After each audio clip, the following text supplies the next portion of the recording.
մենք չենք էլ պարտվել պատերազմ, ուղղակի Արցախը այն ինչ որ 30 տարի նախատեսված էր Արցախի հետ, տրամաբանական ավարտին բերեցին բանտիկով հասցրեցին, որտեղ Արցախը երկար տարիներ եղել է լինելով մեր հոգու մի մասը, մեր հայրենիքի իմ համար կարևորագույն մասը, սիրտը, իրան օգտագործել են որպես կեղտոտ փողերի լվացման մատ որպես լվացկատուն իցավս ինձ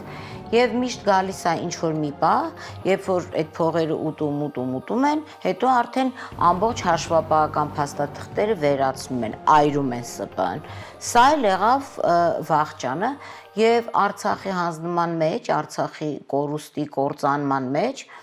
մեղավոր ենք բոլորս եւ մեղավոր են բոլորը, որովհետեւ 30 տարուց ավել մենք ունեինք հնարավորություն Արցախը մեր երկրի մարզ ճանաչելու։ Այմա հարցա պետք տալ, ինչու հարցը, почему, why, ինչի, չէ։